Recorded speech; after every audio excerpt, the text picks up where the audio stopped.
The jungle was silent until a single blast shattered the trees. It wasn't the crack of an M16, it wasn't the unmistakable burst of an AK-47. Veterans who fought in Vietnam often remembered a deeper, thunderous sound, a sound that meant the fight had become dangerously close. At that distance, where thick vegetation reduced visibility to only a few feet and every bend in a trail could conceal an ambush, one weapon earned a fearsome reputation among the men who carried it: the Ithaca 37 combat shotgun. It looked almost old-fashioned beside the sleek rifles of the Cold War. Built on a design dating back to the late 1930s, it lacked detachable magazines, selective fire, and the futuristic appearance of newer military weapons. On paper, it seemed outdated, but Vietnam wasn't fought on paper. It was fought in suffocating jungles, flooded rice paddies, narrow villages, and underground tunnel complexes where engagements were often decided in seconds. In those brutal environments, the Ithaca 37 wasn't just another firearm, it became a specialist's weapon, perfectly suited for the terrifying reality of close-quarters combat. By the mid-1960s, thousands of American troops found themselves fighting an enemy who rarely stood in open fields. The Viet Cong and North Vietnamese army understood the terrain better than anyone. They disappeared into dense bamboo forests, concealed themselves inside elaborate tunnel systems, and launched sudden ambushes before melting back into the jungle. For American patrols, every mission carried uncertainty. A quiet trail could erupt into gunfire without warning. A peaceful-looking village might conceal hidden bunkers beneath its houses.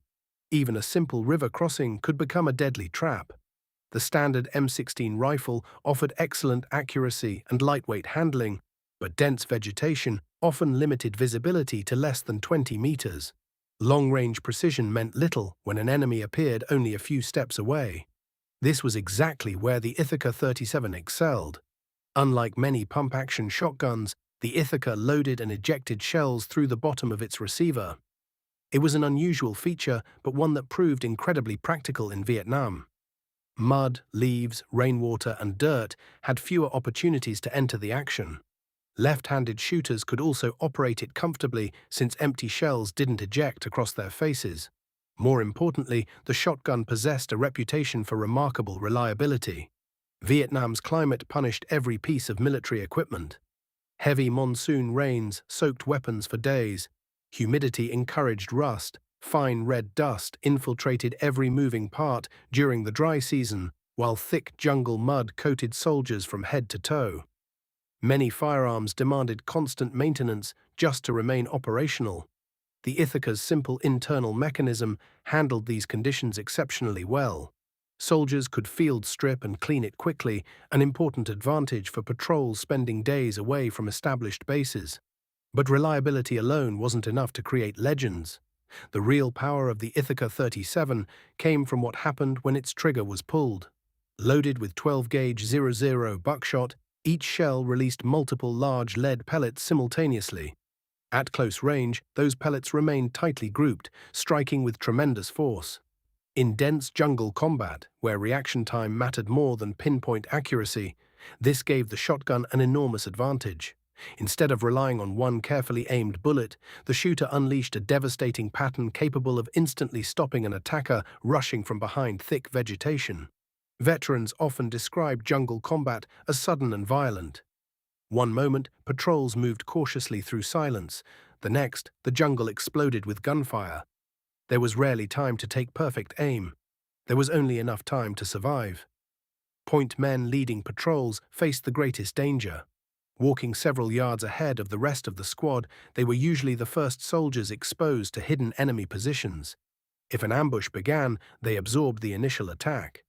Many point men preferred carrying shotguns precisely because those first seconds determined whether the entire patrol lived or died. A single blast could immediately suppress an ambush at extremely short distances, giving the rest of the squad precious moments to react. The weapon also became closely associated with one of the most dangerous jobs of the entire war: tunnel rats. Throughout South Vietnam, the Viet Cong built astonishing underground networks stretching for miles beneath villages and jungle terrain. These tunnels housed command centers, weapons caches, hospitals, sleeping quarters, and escape routes. Some passages were barely large enough for one person to crawl through. Inside them, rifles became awkward and nearly impossible to maneuver. Darkness swallowed everything. Every corner could conceal a waiting defender. Every step risked triggering hidden traps. The soldiers sent underground carried only minimal equipment, knowing speed and maneuverability were their greatest allies. For some missions, compact shotguns like the Ithaca provided overwhelming close-range firepower in spaces where combat often occurred at arm's length. It was psychological warfare as much as physical combat. Descending into those tunnels demanded extraordinary courage. No one knew what waited around the next bend. No one knew whether the tunnel would suddenly collapse, flood, or open into a hidden chamber occupied by enemy fighters. Every sound echoed through the darkness. Every breath felt louder than it should. In that environment, confidence in your weapon became almost as important as the weapon itself. For many of the men who carried it, the Ithaca 37 became more than a tool. It became reassurance. Soldiers trusted weapons they believed would work when everything else went wrong. In Vietnam, that trust was priceless. One of the shotgun's most unusual characteristics also made it incredibly dangerous in experienced hands. Early military versions of the Ithaca 37 lacked a trigger disconnector, allowing what became known as slamfire. If the shooter held the trigger back while rapidly pumping the action, the shotgun discharged the instant the bolt locked into battery. Unlike modern pump-action shotguns that require the trigger to be released between shots, the Ithaca could deliver successive blasts with astonishing speed. In the close confines of a jungle trail or a small hut, that capability could overwhelm an opponent before they had time to react. It demanded discipline and practice, but for trained users, it transformed an already formidable shotgun into one of the fastest manually operated firearms on the battlefield. The shotgun quickly found its way into the hands of soldiers, whose missions placed them in the most unforgiving environments. Navy SEAL teams operating through the labyrinth of rivers and swamps in the Mekong Delta frequently encountered enemies at extremely close range. Their patrol boats navigated narrow waterways where thick vegetation lined both banks, creating endless opportunities for surprise attacks. An ambush could erupt without warning. A burst of automatic fire from concealed positions would shatter the silence, forcing crews to respond instantly. At these distances, the Ithaca's devastating buckshot proved exceptionally effective. Rather than searching for a single precise target hidden among tangled branches, a shotgun blast covered the immediate threat with overwhelming force. Marine reconnaissance units also valued the weapon during long-range patrols. These small teams often operated far behind friendly lines, gathering intelligence while avoiding detection. If discovered, escape depended upon immediate aggression and rapid movement. The Ithaca provided tremendous stopping power during those first critical moments when a patrol fought to break contact. Yet despite its growing reputation, the shotgun was never issued as the primary weapon for ordinary infantry. There was a very simple reason. Vietnam's battlefield constantly changed. One moment a soldier might be clearing a village street. The next, he could find himself exchanging fire across an open rice paddy or hillside hundreds of meters wide. Here, the limitations of the shotgun became painfully obvious. A standard load of .00 buckshot was devastating at short distances, but its effectiveness dropped rapidly as range increased. Beyond roughly 35 to 40 meters, the pellets spread too widely to guarantee effective hits. Meanwhile, enemy soldiers armed with AK-47 rifles could accurately engage targets well beyond that distance. The Ithaca also carried fewer rounds than a rifle. Its tubular magazine generally held only a handful of shells, each significantly larger and heavier than standard rifle cartridges. A soldier carrying a shotgun could not transport nearly as much ammunition as someone armed with an M16. Reloading presented another challenge.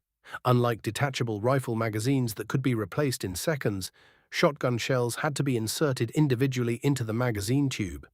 During an intense firefight, those extra seconds mattered. These drawbacks explain why the Ithaca never replaced the rifle. Instead, it became something arguably more valuable: a specialist's weapon issued to the right soldier for the right mission.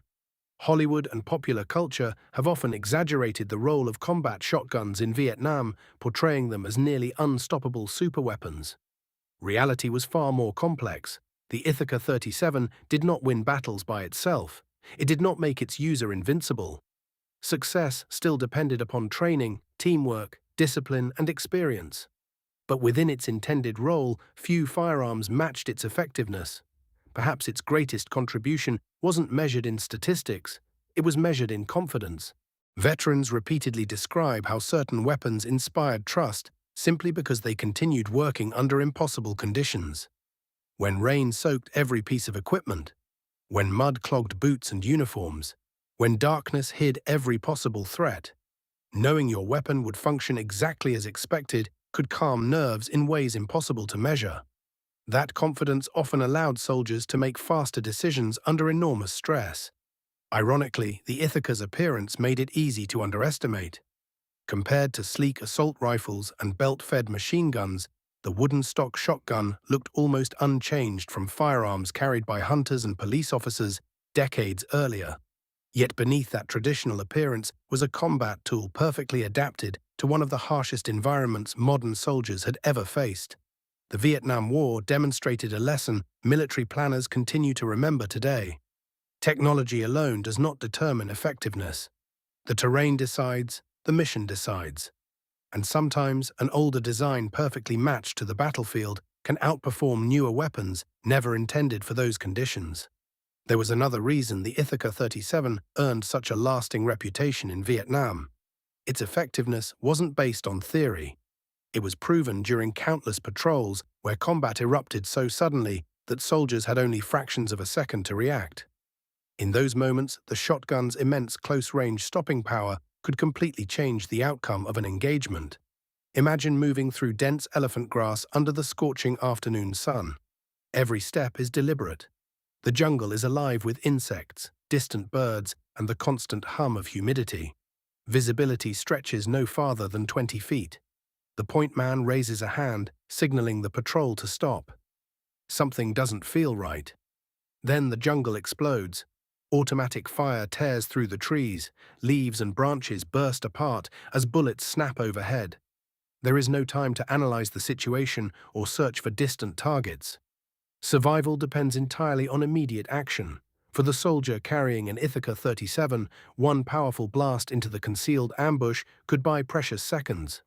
Those few seconds often allowed the rest of the patrol to dive for cover, establish defensive positions, and return organized fire.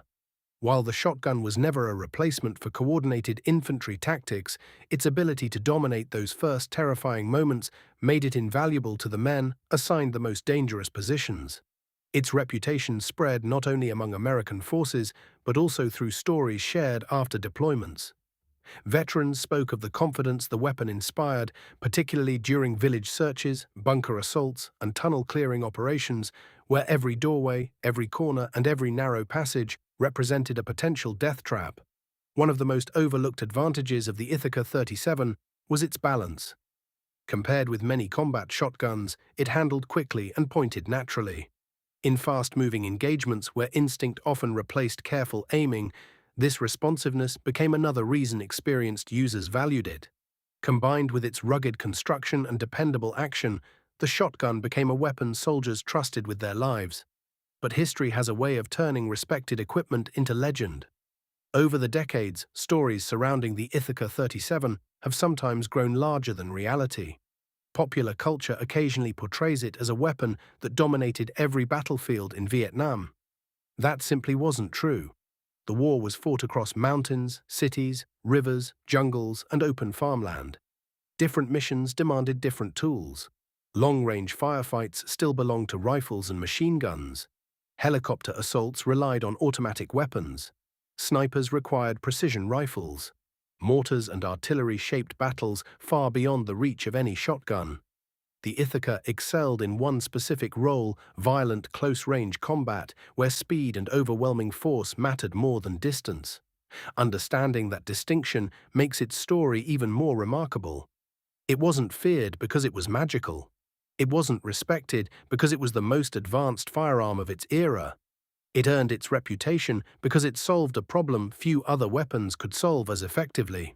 Even today, military and law enforcement units around the world continue to field combat shotguns for specialized missions. Modern designs may feature synthetic stocks, optics, and accessory rails, but the principle remains unchanged. When operators expect extremely close engagements, a combat shotgun still offers unique advantages that rifles cannot completely replace. The Ithaca 37 helped establish that legacy. Its service in Vietnam demonstrated that simplicity, reliability, and mission-specific design could outperform technological complexity under the right circumstances. While newer weapons came and went, the old pump-action shotgun continued doing exactly what it had been built to do. In the end, the true horror of the Ithaca 37 wasn't found in exaggerated battlefield myths or Hollywood dramatizations. It was found in the terrifying reality of Vietnam itself, a war fought in suffocating jungles where enemies appeared without warning, where every patrol could become an ambush, and where survival often depended on the weapon in your hands during the first few seconds of chaos. For the soldiers who carried it, the Ithaca 37 wasn't the most famous firearm of the Vietnam War. It didn't become the symbol of the conflict. But in the dark tunnels beneath Cu Chi, along the winding rivers of the Mekong Delta, inside abandoned villages, and on narrow jungle trails where battles were measured in feet instead of hundreds of yards, it earned something far more meaningful than fame. It earned trust. And in Vietnam, trust was often the difference between coming home and becoming another name etched into a memorial wall.